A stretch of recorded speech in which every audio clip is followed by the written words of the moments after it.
Hello, good morning everyone. स्वागत है एक और नए वीडियो में। और ये जो टॉपिक है, इस टॉपिक के बारे में ऑलमोस्ट सब लोगों का डाउट रहता ही एक ना एक टाइम पे। बट हम लोग कैलकुलेशंस करके नहीं देखते हैं, इसलिए हमको एग्जैक्ट आइडिया नहीं लगता कि कौन सा एसआईपी करना सबसे बेटर है। डेली एसआईपी, वीकली एसआईपी और मंथली एसआईपी। तो हम लोग इस वीडियो में यही चीज़ आज देखने वाले हैं कि कौन सा एसआईपी एक्चुअल में अच्छा है। एंड सारी चीज़ें हम लोग बहुत डिटेल में देखेंगे। एंड ये जो डाउट है वो सबका होता है, तो ये डाउट आपका जो है इस वीडियो में क्लियर हो जाएगा। तो चलिए हम लोग स्क्रीन पे आते हैं। तो ये एक वेबसाइट है, वेबसाइट का नाम है RD कैलकुलेटर। इस वेबसाइट में हम लोगों को monthly SIP, weekly SIP, daily SIP, by weekly, by monthly सब कुछ हम लोग यहाँ पे आके चेक कर सकते हैं। तो इसी के बेसिस पे आप लोग यहाँ पे आके एक्सप्लोर कर सकते हैं। इसी के बेसिस पे एक हम टेबल बनाए हैं, उस टेबल को हम लोग समझते हैं, जिससे हमको आइडिया लग जाएगा कि कौन सा एसआईपी अच्छा होता है। तो अब यहाँ पे इस एसआईपी के टेबल में हम लोग क्या किए हैं कि डेली एसआईपी जैसे हम क्या किए हैं, मंथली एसआईपी 30,000 फिक्स कर दिए हैं। And weekly SIP 7,000 and daily SIP 1,000। इसका मतलब हमको अमाउंट सेम लगेगा। अगर हम मंथली कर रहे हैं तो 30,000 लग रहा है मंथ में, 30,000। वीकली कर रहे हैं तो 7,000 लग रहा है, तो 7 × 4 28,000। एंड हम ईयरली पर्सपेक्टिव से बात करेंगे तो वीकली हमारा 52 वीक्स होते हैं, तो ऑलमोस्ट 52 × 7 करेंगे तो आपका ऑलमोस्ट 3,60,000 हो जाएगा। तो हम लोग अमाउंट सेम रखें। एंड डेली एसआईपी 1,000 के आसपास, तो ये भी ऑलमोस्ट 3,50,000 के आसपास हो जाएगा। तो अमाउंट सेम हम लोग रखने की कोशिश किए हैं। एंड उसके अकॉर्डिंग हम लोग देखे हैं कि 20% अगर CAGR हम लोग कैलकुलेट करते हैं तो 1 साल में क्या रिटर्न बनेगा, 3 साल में, 5 साल में, 10 साल में। ठीक है। तो इस तरीके से डेली एसआईपी अगर हम लोग करते हैं 1,000 रुपीज़ का, तो 20% CAGR पे 1 साल में 4 लाख के आसपास बन रहा है। 3 साल में हमारे को ऑलमोस्ट अगर बहुत बात करें तो 15 लाख के आसपास बन रहा है। वीकली में सेम अमाउंट के साथ 4 लाख, 4,03,000 समथिंग बन रहा है। एंड मंथली में 4,01,000 बन रहा है। तो हमारे को मंथली में 3,000 रुपये कम बन रहा है। वीकली में एज कम्पेयर टू डेली 1,000 रुपये ऑलमोस्ट कम बन रहा है। 3 साल के पीरियड में अगर आप देखेंगे तो ऑलमोस्ट सारे जो रिटर्न्स है ना वो ऑलमोस्ट सेम है, बट मंथली में थोड़ा सा कम है। अगर हम बात करें कितना कम है, तो 10,000 रुपये कम है मंथली में 3 साल के बाद। वीकली में as compared to daily almost 2,000 रुपये कम है। ठीक है। तो डेली सबसे हाईएस्ट आ रहा है, then weekly and then monthly. But ये जो अमाउंट है ना वो बहुत नेग्लिजिबल है। डेली से वीकली 2,000 ज़्यादा है एंड वीकली से मंथली 10,000 ज़्यादा है। 5 साल के पीरियड में अगर हम देखें तो 5 साल के पीरियड में डेली से वीकली जो है वो हमारा 7,000 के आसपास जो है वो ज़्यादा है रिटर्न। एंड वीकली से मंथली हमारे को ऑलमोस्ट, अगर आप ऑलमोस्ट देखेंगे तो ऑलमोस्ट 26,000 का डिफरेंस यहाँ पे आ रहा है। ठीक है।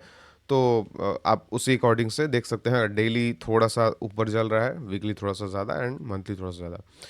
10 ईयर के अगर हम बात करें तो 10 साल के पीरियड में हमारा को ऑलमोस्ट ऑलमोस्ट 40,000 का डिफरेंस है। मतलब डेली 40,000 ज़्यादा है वीकली से। एंड मंथली जो है वो और भी वीकली से बहुत कम हो गया है। ऑलमोस्ट 2 लाख के आसपास जो है वो मंथली कम हो गया है वीकली से। ठीक है। और डेली से ऑलमोस्ट 2.5 लाख कम हो चुका है। 20 साल के पीरियड में अगर हम देखें, डेली जो है वीकली से 6 लाख ज़्यादा है एंड वीकली जो है मंथली से 20 लाख ज़्यादा है। ठीक है। तो जो मेजर डिफरेंस आ रहा है ना, जैसे हमारा 20 साल के बाद ऑलमोस्ट 9 करोड़ के आसपास पोर्टफोलियो हो गया है। 9 करोड़ के पोर्टफोलियो में 20 लाख वीकली में ज़्यादा हमको रिटर्न बना है। एंड डेली में हमको वीकली से 6 लाख ज़्यादा रिटर्न बना है। तो इससे आप लोग एक चीज़ समझ आ रहा होगा कि छोटे पीरियड में जब आप इस चीज़ को कंपेयर करते हैं, 1 साल के, 2 साल के, 3 साल के, 4 साल के, 5 साल के, तो आपको बहुत ज़्यादा डिफरेंस देखने को नहीं मिलेगा। बट जैसे जैसे हमारा ये पीरियड बढ़ता जाएगा वैसे वैसे ये डिफरेंस भी हमको ज़्यादा दिखने लगेगा। ठीक है। बट फिर भी पोर्टफोलियो जितना ग्रो हो रहा है, उस मतलब पोर्टफोलियो के साइज़ पे आपको बहुत बड़ा इम्पैक्ट नहीं आएगा, नेग्लिजिबल इम्पैक्ट आएगा। ठीक है। मतलब ये वीडियो से आपको थोड़ा सा आइडिया ये लग रहा होगा कि हम लोग जितना सोच रहे थे कि डिफरेंस आता होगा, उतना डिफरेंस है नहीं एक्चुअल में। ठीक है। अगर हम बात करें तो हमको भी पर्सनली जितना डिफरेंस सोच रहे थे पहले कि हो रहा होता होगा, ठीक है, कैलकुलेशन करने के बाद उतना डिफरेंस जो है वो एक्चुअल में नहीं आया। 20 साल में आपको पता चल गया। 30 साल में अगर हम बात करें, डेली जो है वो 1 करोड़ ज़्यादा है वीकली से एंड वीकली जो है ऑलमोस्ट 2 करोड़ से ज़्यादा है मंथली से, ठीक है। तो थोड़े बड़े टाइम पीरियड में 30 साल तक बहुत कम ही लोग एसआईपी करते हैं, बट इतने टाइम पीरियड में इतना हमको डिफरेंस जो है वो देखने को आ रहा है, ठीक है। तो पोर्टफोलियो साइज़ के कंपैरिजन में फिर भी नेग्लिजिबल है रीसेंट, मतलब कम ईयर्स में, बट जितना ज़्यादा हमारा ईयर्स हम लोग उसको करेंगे, एसआईपी को जितना ज़्यादा करेंगे उतना वो इम्पैक्ट जो है ना वो हमको दिखना स्टार्ट हो जाएगा, ठीक है। बट फिर भी इसको हम लोग स्टार्टिंग के पीरियड में, स्टार्टिंग के 10 साल में तो नेग्लिजिबल ही बोलेंगे। अब आप लोगों का डाउट होगा कि हम लोग जो डेली एसआईपी करेंगे, ठीक है, अब मेरा हम कंक्लूजन क्या होगा कि हम क्या पर्सनली प्रेफर करेंगे वो आपको हम लास्ट में बताएंगे। बट इसमें हमारा डाउट डेफिनेटली आएगा कि जो चार्जेस हैं, हम लोग एसआईपी करते हैं डेली, वीकली और मंथली, तो चार्जेस जो हैं वो क्या लगेगा, ठीक है, चार्जेस में क्या डिफरेंस होगा। तो चार्जेस में अगर हम आपको बताएं, हम ईटीएफ के कंपैरिजन में बात कर रहे हैं, ईटीएफ के पर्सपेक्टिव में, क्योंकि हम लोग ईटीएफ में ही करते हैं, ठीक है। तो चार्जेस के लिए ज़रूरत हमें बाई करने के लिए कोई ब्रोकरेज नहीं लगता, एंड ऑलमोस्ट सारे चार्जेस मिला के 0.018% लगता है हमारा चार्जेस, सब कुछ मिला के, एसटीटी, स्टैम्प ड्यूटी, सब कुछ जितने भी चार्जेस हैं। तो हम लोग अगर 1,000 का एसआईपी करते हैं, ठीक है, 1 साल तक, तो ऑलमोस्ट 65 रुपीज़ का हमारा ब्रोकरेज लगता है, ठीक है। 30 साल तक अगर हम यही चीज़ करते रहें तो ऑलमोस्ट हमारा चार्जेस 2,000 के आसपास लगेगा। अगर हम सेम चीज़ वीकली में करें, मंथली में करें, तो भी हमारा ऑलमोस्ट चार्जेस जो है वो सेम है, ठीक है। ये चार्जेस सेम इसीलिए आ रहे हैं क्योंकि हम लोग अभी सेल नहीं कर रहे हैं, ठीक है। एंड बाई करने पे परसेंटेज टर्म में हमारा चार्जर लगता है, ना कि एक फिक्स्ड अमाउंट, ठीक है। हमारे इक्विटी में एक परसेंटेज लगता है, कोई फिक्स्ड अमाउंट नहीं लगता है एफएनओ जैसा। तो इसी रीज़न से हम लोग अगर 1,000 का बाई करेंगे तो उसमें भी 0.018% लगेगा।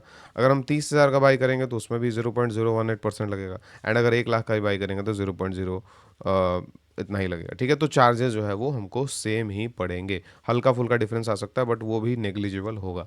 तो इससे क्या समझ आता है कि लॉन्ग टर्म में 20 साल, 30 साल, 40 साल के पीरियड में डेली एसआईपी जो है वो वीकली और मंथली से बेटर परफॉर्म करेगा। बट कुछ साल में अगर हम देखें, 10 साल पीरियड में, 10 साल के अंदर पीरियड में आपको कुछ मेजर चीज़ें देखने को नहीं मिलेंगी, मेजर चेंजेस देखने को नहीं मिलेंगी, ठीक है, मेजर इम्पैक्ट, मेजर एक डिफरेंस देखने को नहीं मिलेगा, ठीक है। तो इसी रीज़न से मेरा प्रेफरेंस मंथली ही रहने वाला है, क्योंकि रीज़न ये है कि हमारा जो एसआईपी होता है वो डेली अगर हो रहा है तो हम लोगों को डेली वो पैसा जो है वो डालना पड़ेगा, वो अलग चीज़ है, ठीक है। एंड मैक्सिमम लोगों का मंथली पैसा आता है, एक बार कट जाए तो वो अच्छा होता है, अदरवाइज़ वो खर्च हो जाएगा, ठीक है। तो इसीलिए मंथली ज़्यादा अच्छा है। एंड अगर ये डिफरेंस डेली और वीकली का बहुत ज़्यादा होता, बहुत ज़्यादा अगर डिफरेंस आता, तब हम फिर डेली और वीकली में प्रेफर करते हैं एसआईपी करने का, ठीक है। टेलीग्राम में हमारा जो फ्री टेलीग्राम है उसमें हम एसआईपी कर रहे हैं एक चीज़ में, यूएस मार्केट में। तो उसमें हम पहले वीकली कर रहे थे, उसके बाद हम बताएं कि हम कैलकुलेशन किए, उसके बाद मंथली जो है वो हम स्टार्ट कर रहे हैं, क्योंकि मंथली और वीकली में कुछ खास डिफरेंस नहीं है, ठीक है। तो आई गेस इस वीडियो से आपको आइडिया लग गया होगा, एंड ये डाउट ज़रूर आपके मन में आया होगा, एंड ये डाउट जो है वो आज का आपका क्लियर हो जाएगा कि हमारा ऑलमोस्ट नेग्लिजिबल चेंज है। 30 साल 20 साल के पीरियड में हमको एक डिसेंट चेंज देखने को मिलेगा, बट तब तक एफर्ट्स जो है वो थोड़ा सा हम लोगों को मंथली में बहुत कम लग रहा है, इसलिए मंथली मैक्सिमम लोगों के लिए सूटेबल रहेगा, मेरे लिए भी, सबके लिए भी, ठीक है। तो कंक्लूजन यही निकला कि मंथली ही बेस्ट है, ठीक है। बहुत कम डिफरेंस है, इसीलिए अगर बहुत ज़्यादा डिफरेंस होता तो फिर हम लोग डेली वीकली पे थोड़ा सा शिफ्ट करने का कोशिश करते हैं। तो वीडियो आपको कैसा लगा, थोड़ा सा अलग तरीके का वीडियो है, तो कमेंट में आप लोग बता सकते हैं वीडियो कैसा लगा। ये जो वेबसाइट है अपना, ये वेबसाइट को जाकर एक्सप्लोर कीजिए, बहुत अच्छा वेबसाइट हमको लगा। एंड अगर आप हमारे कम्युनिटी में ज्वाइन होना चाहते हैं, स्विंग ट्रेडिंग सीखना चाहते हैं, तो जो डिस्क्रिप्शन में जो फर्स्ट लिंक है उसको आप लोग ओपन करके सारे डिटेल्स चेक कर सकते हैं। तो हम लोग मिलते हैं नेक्स्ट वीडियो में। Thank you so much.